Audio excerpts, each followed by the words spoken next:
오늘 주신 말씀을 가지고 은혜 받았음이 확신됩니까? 시작. 아멘. 여러분에게 질문을 해볼까요? 금년도요. 1위 해볼까요? 질문. 여러분이 왜 여기 와 있습니까? 어찌해서 여러분이 여기 와 있습니까? 막 헷갈립니다. 정말 여러분 구원 받으셨습니까?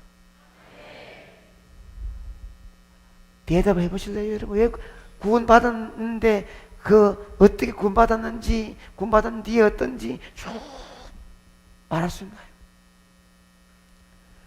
하나님의 자녀이십니까? 여러분들은 내가 여기 왜 와 있는지, 구원 받았는지, 하나님의 자녀인지, 그저 살아온 인생 신앙생활 속에서 입으로 아멘하고 대답은 한다마는 정작 답은 쉬울 것 같은데 대답을 하라고 말하면 정리가 안 됩니다. 내가 힘쓰고 애쓰고 노력해서 무엇을 받으면 거기에 대해서 자신 있게 막 말할 수 있는데 나는 아무리 힘도 안 쓰고 노력도 안 하고 공짜로 받았으면 이에 대해서 자신 있게 할 말이 없는 거예요. 여러분이 구원받은 사실이나 하나님 자녀에 대한 자부심에 대해서 말하라 하면은 머릿속에 알고 있는 것을 말하지 마음속에서 확신 있게 여러분 어려운 주먹 쥐고 뜨겁게 눈물로 막 말할 수 있는 힘이 얼마나 있겠습니까? 여러분들이 조금도 힘을 쓰지 않았기 때문에 여러분이 자신 있게 대답 못하고 누구의 도움이었다고 고백할 수밖에 없는데 그 도움이 누구냐? 하나님이십니다. 성령 하나님의 도움으로 여기 왔고 예수 그리스도의 피 흘리심의 십자가의 죽으심으로 내가 구원받았고 하나님 나를 선택하여 구별했기 때문에 하나님 자녀가 되었다는 하나님께 다 돌릴 수밖에 없는 것이 아니겠습니까? 사랑하는 여러분, 여기까지 하나님의 도움으로 왔다면 마지막 주 앞에 서는 그날까지도 하나님의 도우심으로 가야 될 줄로 믿습니다.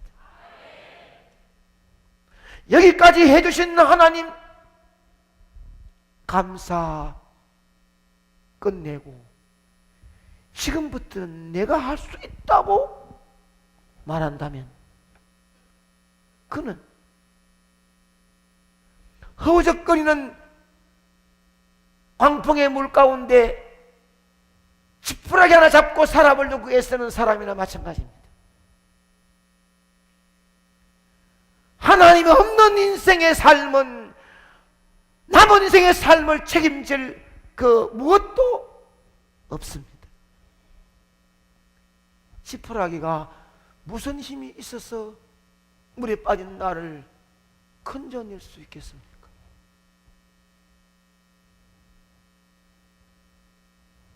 우리가 이 세상에서 잡고 있는 모든 것들은 지푸라기에 불과합니다. 나의 재능으로, 학식으로, 재산으로, 능력으로, 좋은 환경의 배경으로 이 세상을 살아가는데 중심을 삼아서는 안 됩니다. 모든 것들은 지푸라기와 같습니다. 힘이 없습니다. 물질을 많이 잡았으면 행복할 줄 알고 승리할 줄 알지만 그 물질이 나를 참된 인생의 승리로 이끌 수가 없다는 사실은 물질을 가져본 사람이 고백하는 것이고 많은 사람 능력, 인정받는 능력 있는 자리에 있으면 행복할 줄 알지만 그 능력이 나를 행복한 자리에 이끌 수 없다는 사실은 능력을 가져온 사람의 고백입니다. 인간의 눈에 보기에 버들거없는 지푸라기 같아도 절대로 끊어지지 않고 절대로 뿌려지지 않고 그것이 하늘에 꽉 매여 있다면 나는 그걸 꽉 쥐고만 있어도 살 길이 있습니다. 하늘에 매여 있다는 말은 하나님이 잡고 있다는 것이 은금보와 물질명의 지위를 이 땅에 충만히 가득 차 있어도 하늘에 매여 있지 아니하면은 나를 승리의 길로 갈 수 있는 힘이 없을 것이나 끝없어 보여도 하나님 중심이 내려와 있으면은 그것은 나를 행복의 길로 가게 될 줄로 믿습니다. 내가 허우적거리는 물에서 나를 건져줄 수 있는 것은 모든 것의 중심에 하나님의 손에 잡혀 있어야 한다는 것입니다. 오늘 본문은 하나님이 하시는 일 앞에 항면하지 마라, 가만히 있어라, 이것이 3장 1절에서 4절 5절에서 8절까지 강한 말씀을 들었습니다. 네가 하나님의 자녀라면 불평하지 말고 맡기고 감사 살아라. 네 삶 속에 항변의 삶을 살지 말라라고 하는 강권적인 말씀이 전해졌습니다. 절망적인 선포인 듯 합니다. 어찌 이 세상을 살면서 그렇게 살 수 있느냐? 불평할 수 있습니다. 그런 불평이 가슴에 끓어오르는 그 순간에 오늘 말씀은 다시 말하기를 너희들은 모두 죄인 아니냐? 의인이 있으면 나와봐라. 아니, 이 땅에 살아가는데도 힘드는데 죄인이라고 정죄해버리고 강권적인 말씀 속에 우리는 어쩌면 너무 힘 빠지고 너무 좌절된 모습으로 나타날 수도 있습니다.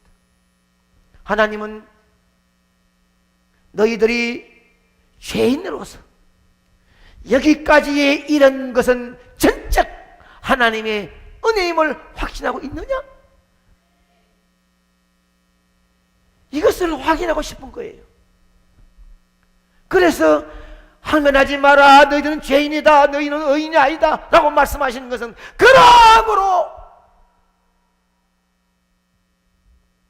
나의 낳은 것은 하나님의 은혜입니다. 그 고백을 하나님이 듣고 싶어 하신 거예요.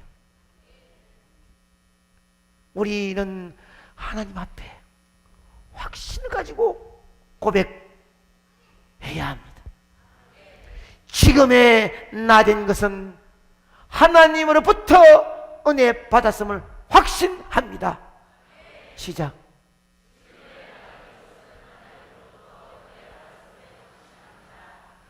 하나님이 이것을 듣고 싶어 하시는 거예요. 이거를 고백하는 자는 남은 생에도 은혜를 같이 해 줄 약속하시는 거예요. 의인이 죄인과 함께 공존할 수 없는데 주님은 완전한 신이시며 완전한 인간으로 오셨습니다. 죄인이 받는 고통을 받으며 살았고 의인이 가는 부활의 길을 걸어가셨습니다. 그러나 죄인된 우리는 예수 그리스도로부터 은혜를 받지 않으면 이 자리에 머물 수가 없는 줄로 믿습니다. 그러므로 자신이 죄인임을 확신하고 예수 그리스도를 영접하는 것으로만 의인의 길을 갈 수 있다는 확신을 가져야 합니다. 하나님께서는 성도 여러분이 예수 그리스도를 구세주로 영접할 때에 의롭다고 인정해 주십니다. 예수를 믿는 성도들은 하나님의 기준에 부합하는 의인이 되는 것입니다. 어렵다고 인정받으면 세상에서도 의로운 자로 나타나야 하고 세상의 구원을 위해 자기를 희생하며 봉사의 삶을 살아야 될 줄로 믿습니다. 여러분이 하나님이 인정하는 의인의 자리에 있느냐 있지 않느냐 하는 것은 무엇으로 알 수 있느냐? 제가 지금 말씀하는 것은 의인의 자리다라고 하는 것은 죄가 아무것도 없어서 바로 의인의 참된 의인을 말하는 것이 아니라 예수님의 뼈린 손을 잡고 있는 의인의 칭호를 받는 자의 삶을 말하고 있는 것인즉, 그러면 그 의인의 자리에 있느냐 있지 아니하느냐 하는 그 판가름은 어디 있느냐? 불평과 불만으로 불신앙적인 부정한 입술을 가지고 있느냐, 아니면 의로운 신앙과 긍정의 입술을 가졌느냐, 조용히 조심히 보면 합니다. 당대에 경건하고 거룩한 하나님의 종이었던 이사야 선지자는 성전에서 하나님의 영광을 목격하고 무엇이라고 부르짖었느냐? 화로다, 나의 망하게 되었도다. 화로다, 나의 망하게 되었도다. 자신의 부정한 입술 때문에 이렇게 고백했습니다. 우리도 사도 바울이 부정한 입술에 대한 바른 지적이 나와는 상관없다고 말할 수가 있겠습니까? 아니면 겸허히 받아들일 수가 있겠습니까? 나의 말이 얼마나 부정적이며 때로는 야비하고 때로는 공격적이며 때로는 부적절한 했음을 발견할 수 있어야 합니다. 왜 그랬을까? 왜 야비한 말, 공격적인 말, 부적절한 말을 왜 내가 했을까? 마음에 충격이 없습니까?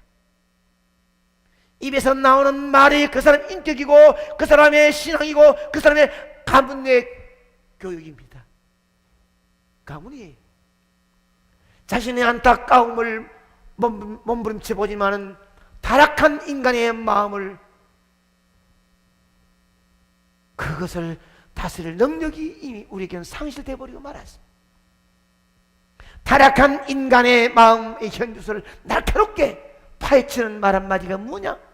그 발은 피 흘리는데 바른지라. 시작. 본문 이 말씀을 다시 해석하면은 발은 인간의 실행을 의미하고 피 흘리는 일은 한마디로 말해서 안 해도 되는 일을 의미합니다.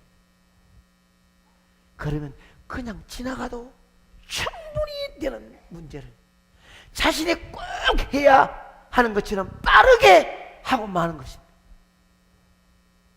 이렇게 피 흘리는 일에 남들보다 더 빠르게 하고 나면 주님이 뭐라고 말씀하시는지 한번 들어보시랍니까? 아니, 주님이 상대해 주지도 않겠지만은 주님이 말씀하신다면 너는 아직도 역시 타락한 모습으로 주인의 자리에서 일어서지 못하고 있구나. 나와 절대 상관없는 줄 알라. 무서운 말씀을 듣고 말 것입니다. 그러므로 나의 허물과 죄는 절대 구원받을 수가 없는데 내가 이 자리에 있는 것은 전적 주님께로부터 받은 은혜입니다. 정말 십자가 밑에 엎드려 피 묻은 십자가를 붙들고 이렇게 눈물에 고백을 할 수 있어야 됩니다. 시작.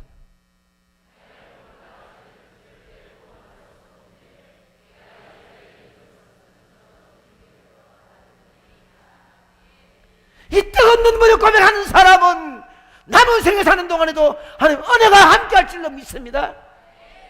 그러므로 남은 생에도 은혜 가운데 살기를 진실하고 원하거든 이 고백을 날마다 주 앞에 엎드려 해야 될 줄로 믿습니다.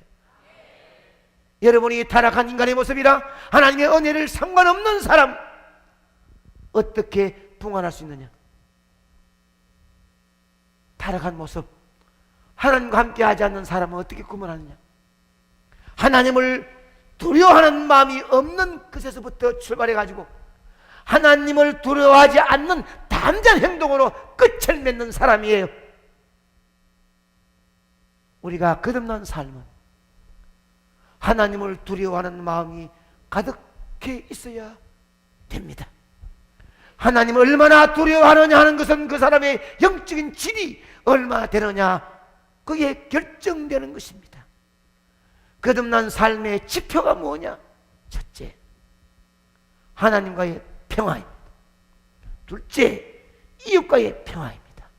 셋째, 자신과의 평화입니다. 거듭난 삶의 지표는 내 마음속에 예수로 통한 평화의 마음이 있어야 될 것이고, 남을 사랑하는 마음이 있어야 될 것이고, 하나님을 두려워하는 뜨거운 마음이 있어야 이 세 가지의 수치가 얼마나 올라 있느냐에 따라서 그 사람의 미래를 볼 수 있습니다. 내 마음에 평화가 없고 이웃과의 평화를 유지하지 못하고 하나님의 관계가 평화롭지 못하면 그 사람의 미래가 어떻게 될 것인지, 이거는 자명한 일입니다. 그러므로 자신을 볼 수 있는 사람의 고백은 나는 율법을 앞세우는 종교인이 아니라 주님만 의지하는 신앙인으로 살겠습니다, 이런 고백을 할 수 있어야 됩니다. 시작.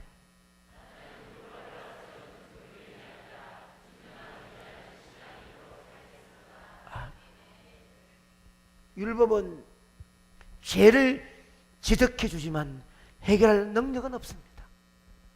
율법을 의지하며 자신을 완벽하다고 말하는 사람은 도리어 율법에 얼거매여 하나님의 지적을 받고 있음을 알아야 합니다. 자신이 말씀에 완벽하다고 말하면서 다른 사람을 율법의 잣대로 자주 재어보는 사람은 이미 자신이 율법에 매여 있음을 모르고 있는 불쌍한 사람입니다. 자신도 완벽하지 못하면서 남의 잘못을 지적하는 사람은 불쌍하다 이 말이에요. 그 사람이 율법에 묶여 있어가지고 하나님 은혜가 없는 사람이다 이 말입니다. 하나님이 은혜에 매여 있는 사람은 율법을 뛰어넘었기 때문에 은혜로 사랑으로 봅니다. 그러므로 미움 불평에 대한 사람을 정죄하지 않습니다. 그러나 율법에 매여 있는 사람은 자기가 율법 속에 있기 때문에 율법으로 자기를 완벽한 줄 알고 다른 사람의 잘못된 것을 자주 지적한다 이 말이에요. 그 사람 보면 압니다. 오래 믿은 사람일수록 이런 경향이 많아요. 신앙의 믿음이 이만큼 올라가 있다고 하는 것 때문에 이 잘못됐다고 지적합니다. 그 잘못됐다고 지적하는 그 순간에 자신은 율법에 매여가지고 불쌍한 존재임을 자신이 모르고 있다는 것입니다. 그러므로 자신이 율법에 완벽하지 못하면서 다른 사람을 율법에 벗어났다고 지적하는 것은 주님으로부터 은혜 받은 사람이 아님을 보아야 됩니다. 주님으로부터 은혜 받지 않았다면 내가 왜 여기 와 있는지를 모릅니다. 내가 여기 왜 왔는지를 모르면 구원의 감격도 없습니다.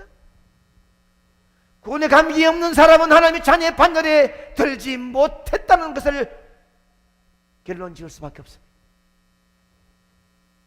그러므로 은혜 가운데 살아야 되지 율법 가운데 살면 안 된다는 것이에요. 여러분, 자신이 죄인이 아닌 것처럼 사는 사람은 소망이 없습니다. 죄인의 자리에서, 절망적인 자리에서 일어나지 못한 인류 역사에 하나님이 개입하셨는데 그 개입이 바로 예수 그리스도의 십자가의 사건입니다. 인류 역사의 중심에 오셔서 멸망과 심판과 저주의 역사를 희망과 구원의 역사로 반전시킨 사건이 바로 예수 그리스도의 십자가의 사건입니다. 그 예수님이 한 주간 고난의 걸음을 걸어가시고 금요일 날 십자가에 비참하게 대속의 제물이 되었습니다. 그 십자가의 사건 속에 이번 한 주간 특별히 여러분들이 기도하는 눈물을 흘리면 그 부활의 역사가 기도하는 자 속에 고난이 변하여 희망과 소망으로 역사될 줄 믿습니다. 십자가 지시러 오신 예수님, 고난당하신 한 주간 특별 새벽 집회를 잊을 수 없는 여러분의 새로운 출발이 되기를 축복합니다. 한 주간 힘써 기도함으로 고난 뒤에 찾아오는 희망과 소망의 부활의 십자가를 붙잡기를 축원합니다. 이 한 주간 정말 내가 주님 앞에 아직도 필요한지 묻는 한 주간이 되기를 원합니다. 사랑 여러분, 주님으로부터 은혜를 받은 사람이라고 한다면 율법으로 자신을 완벽한 것처럼 자만하고 다른 사람을 율법의 잣대로 재는 교만한 종교인의 삶을 살지 않아야 합니다. 아멘. 정말로 이 자리에 앉은 것이 구원받은 은혜 감격과 하나님의 자녀는 자부심이 정말로 있다면 잘난 것처럼 율법 가지고 자기 지식 가지고 사람을 재지 말아야지. 교만한 종교인의 삶을 살지 말아야지. 불쌍한 존재가 되어서는 안 됩니다. 주님으로부터 은혜 받은 사람은요, 나의 나된 것은 주님의 은혜의 임을 날마다 고백하고 철저하게 주님은 의지하는 신앙인의 모습으로 살아야 합니다. 시작!